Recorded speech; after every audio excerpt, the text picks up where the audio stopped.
Kita ke nikel Konawe yang disedot hartanya oleh negara Tiongkok, yang semua ini dibuka jalan besar-besaran oleh pejabat yang ternyata ngakali pemimpin tertinggi. Hal ini sesungguhnya melanggar pasal 33 Undang-Undang Dasar. Sesungguhnya hal ini kita harus ingatkan. Kita ingatkan pelajaran bernegara agar generasi New Mind faham bernegara, terutama calon pejabatnya nanti. Jangan terlalu berpolitik cara menjalankan negaranya seperti dalam 20 tahun terakhir. Dalam bernegara ada 7 panji yang harus seimbang diurusinya. 7 pilar tersebut adalah ideologi, politik, ekonomi, sosial, budaya, pertahanan, dan keamanan. Saat ini 80% adalah politik, sisanya ekonomi, sisanya lupa. Kalau boleh dipentingkan, maka sesungguhnya pertahananlah yang harus nomor 1, karena melindungi hajat hidup dan tumpah darah Indonesia itu di departemen ini, di Departemen Pertahanan. Ini kalau Menhannya dan pemimpin tertinggi mengerti bernegara ala negara superpower, maka inilah harusnya yang dikedepankan. Sayang yang sekarang belum menunjukkan hal itu. Pandemi ini masalah kesehatan, iya benar, tapi kalau melumpuhkan ekonomi dan membuat negara lain menyerang kita dengan berita-berita mengerikan tentang COVID di Indonesia, dan pemerintah saat ini tidak mengcounternya, ini menunjukkan lemahnya hubungan internasional dan pertahanan luar negeri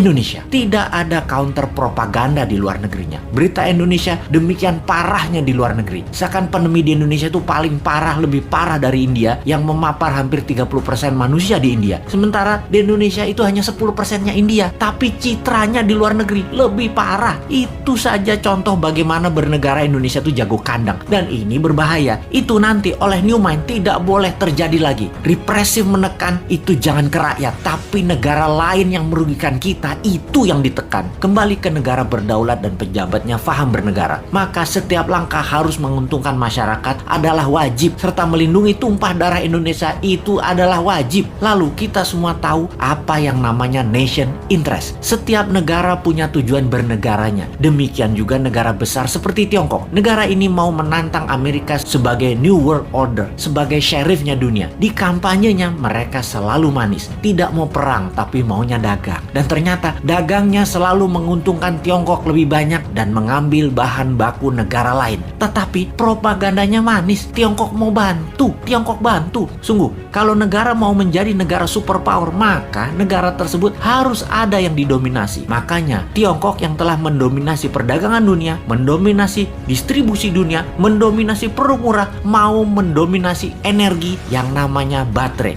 Untuk mendominasi baterai, mereka perlu nikel. Untuk itu, nikel terbesar di dunia hanya ada di Indonesia. Mereka mainkanlah. Pokoknya bagaimana caranya bikin semua orang silau, tak melihat niat jahat tadi, yang terlihat nolong pindah gede-gedean tambang nikel dan pabrik smelter, mengambil secepatnya bahan baku Indonesia mumpung masih berkuasa dan dibukakan jalan. Dijanjikannya Indonesia akan punya pabrik baterai, tapi bahan bakunya dihajar habis dulu sampai habis. 3 tahun lagi rasanya cukup buat mereka hajar habis tambang tersebut dan menjadikan Tiongkok punya cadangan selama 20 tahun ke depan untuk jadi raja baterai dunia. 90% keuntungan nikel adalah kalau dijadikan baterai, dan itu strategi Tiongkok. Sementara kita dapat taiknya Tiongkok. Sudah sejak 4 tahun lalu kita berjuang mengingatkan bahayanya tambang nikel di Sulawesi karena tidak menghasilkan keuntungan apapun buat Indonesia, atau kurang menghasilkan keuntungan buat Indonesia. Buktinya kita masih ngutang bernegaranya. Sementara kalau nikel jadi baterai tanpa asing, maka hutang plus tidak ngutang lagi adalah sebuah kepastian. Oh lupa,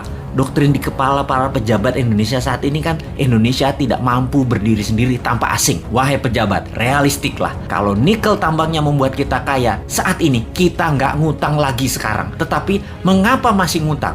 Mengapa masih naikin pajak? Pejabat tertinggi, sadarlah. Pejabat-pejabat tadi berlindung di balik kebaikan Anda. Namun sesungguhnya kebijakan mereka membahayakan Indonesia, anak cucu Anda, dan anak cucu kita.